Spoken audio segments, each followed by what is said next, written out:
ষষ্ঠ শ্রেণীর প্রিয় শিক্ষার্থীরা, আসসালামু আলাইকুম। আশা করি ভালো আছো। করোনার এই পরিস্থিতিতেও ঠিকমতো পড়াশোনা চালিয়ে যাচ্ছ। তারপর আজকে আমি তোমাদের জন্য তোমাদের ষষ্ঠ শ্রেণীর বাংলাদেশ ও বিশ্ব পরিচয় বইয়ের দ্বিতীয় অধ্যায়ের বাংলাদেশ ও বিশ্ব সভ্যতা অধ্যায়ের একটি পার্ট নিয়ে আলোচনা করব, যেটা হচ্ছে প্রাচীন বিশ্ব সভ্যতা। আশা করি তোমরা দেখে উপকৃত হবে। তো প্রথমেই যে সভ্যতাটি নিয়ে আলোচনা করব সেটা হচ্ছে মিশরীয় সভ্যতা। মিশরীয় সভ্যতা এখানে আমরা চিত্রে দেখতে পাচ্ছি। এখানে সভ্যতার একটি নিদর্শন দেখানো হয়েছে এবং আমরা জানি আজ থেকে 5000 বছর পূর্বে মিশরে এই সভ্যতাটি গড়ে উঠেছিল। কোথায় গড়ে উঠেছিল? মিশরে নীল নদের তীরে এটি গড়ে উঠেছিল। এখানে নীল নদের তীরে এই সভ্যতাটি তোমরা দেখতে পাচ্ছ। মিশরের সভ্যতার একটি উল্লেখযোগ্য বিষয় হচ্ছে মিশরীয়রা তাদের রাজাদেরকে ফারাও বলতো এবং ফারাওদের তারা অনেক বেশি বিশ্বাস করত, অনেক মানত এবং তারা এটাও বিশ্বাস করত মৃত্যুর পর ফারাওরা আবার তাদের রাজা হবেন। এবং এই কারণে তারা ফারাওরা যখন মারা যেত এই মৃতদেহ সংরক্ষণ করার জন্য মমি তৈরি করেন। তোমরা চিত্রে একটি মমি দেখতে পাচ্ছ। এখন এই মমি তৈরি করে কোথায় রাখবেন? তারা রাখার জন্য মিশরের যে বিজ্ঞানীরা তখন পিরামিড আবিষ্কার করেছিলেন। এখানে পিরামিড দেখতে পাচ্ছ, মমি এই পিরামিডগুলোতে সংরক্ষণ করা হয়। মিশরের সভ্যতায় এক ধরনের লিপির উদ্ভব হয়। দেখো এখানে ছবির মতো লিপি দেখা যাচ্ছে। এই লিপির নাম হচ্ছে হাইগ্রোগ্লিফিক লিপি। এছাড়া মিশরের সভ্যতায় স্থাপত্য এবং ছিল পাথর ও ব্রোঞ্জের মূর্তি তৈরি হয়েছিল।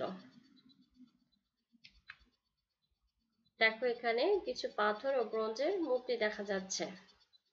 তাহলে আমরা জানলাম মিশর সভ্যতা সম্পর্কে। এখন আমরা জানবো আরেকটি সভ্যতা, মেসোপটেমীয় সভ্যতা সম্পর্কে। এবং আমরা জানি এই সভ্যতাটি ইরাকে গড়ে উঠেছিল।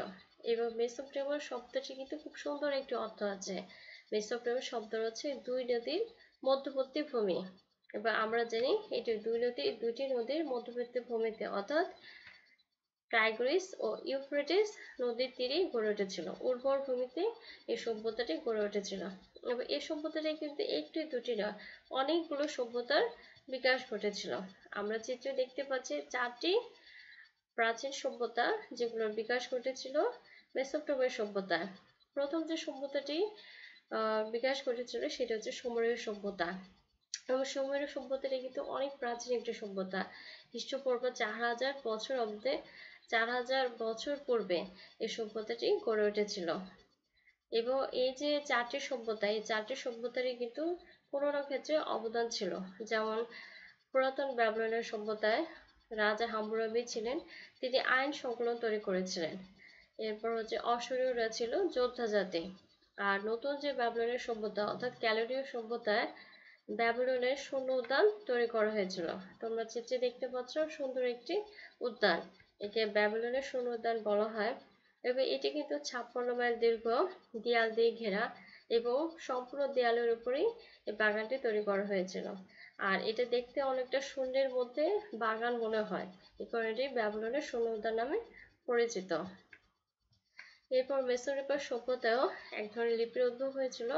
এই লিপির নাম হচ্ছে কিউনিফর্ম লিপি। এছাড়া মেসোপটেমীয় সভ্যতার একটি সুন্দর মন্দির তৈরি হয়েছিল। তোমরা চিত্রে দেখতে পাচ্ছ, এর নাম হচ্ছে জিগোরাত। এটি হচ্ছে মেসোপটেমীয় সভ্যতার একটি চমৎকার ধর্ম মন্দির জিগোরাত। এখন আমরা মেসোপটেমীয় সভ্যতা সম্পর্কে জানলাম, মিশরের সভ্যতা সম্পর্কে জানলাম। আরেকটি সভ্যতা সম্পর্কে জানবো, সেটা হচ্ছে চীন সভ্যতা। চীন সভ্যতাও অনেক পুরাতন একটি সভ্যতা। খ্রিস্টপূর্ব 2000 অব্দে চীনে এই সভ্যতাটি গড়ে ওঠে এবং এটি চীনের হুয়াংহো এবং ইয়াংসিকিয়াং নদীর তীরে গড়ে ওঠে। এবং দেখো হুয়াংহো নদীর পানিটা কিন্তু ঘোলাটে, হলুদ বর্ণের, এই কারণে এটিকে চীনের দুঃখ বলা হয়। চীন সভ্যতার ক্ষেত্রে শাং এবং চোং রাজবংশের অবদান ছিল। অনেকগুলো রাজবংশের অবদান ছিল, তবে তার মধ্যে উল্লেখযোগ্য হচ্ছে শাং এবং চোং রাজবংশ। এছাড়া চৈনিক যে সভ্যতার এটি একটি অন্যতম অবদান হচ্ছে শক্তিশালী কৃষি ব্যবস্থা, এবং আমরা এখনো দেখি যে চীন তাদের এই শক্তিশালী কৃষি ব্যবস্থার কারণে আজকে অনেক বেশি স্বনির্ভর একটি জাতি, এবং বিশ্বের অনেক দেশেই চীন তাদের খাদ্যশস্য রপ্তানি করে থাকে। এখানে আমরা দেখতে পাই যে চীন সভ্যতার ব্রোঞ্জ এবং ব্রোঞ্জে তৈরি শিল্পকর্ম এবং মূর্তি এগুলো চৈনিক সভ্যতার বিকাশ ঘটেছিল। আর সবচেয়ে যে গুরুত্বপূর্ণ অবদান ছিল সেটা হচ্ছে চীনের মহাপ্রাচীর। এবং এই চীনের মহাপ্রাচীরটি কেন তৈরি করা হয়েছিল? এটি তৈরি করা হয়েছিল শত্রুর হাত থেকে চীনকে রক্ষা করার জন্য।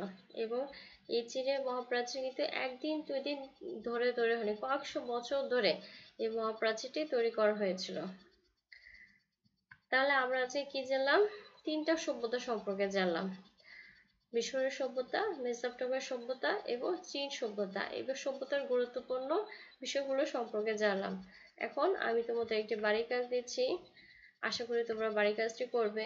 বাড়ির কাজটি হলো, অধিকাংশ প্রাচীন সভ্যতা নদী তীরে গড়ে উঠেছিল কেন? সবাই ঠিকমতো পড়াশোনা করবে, ভালো থাকবে। আগামী ক্লাসে দেখা হবে। সবাইকে ধন্যবাদ।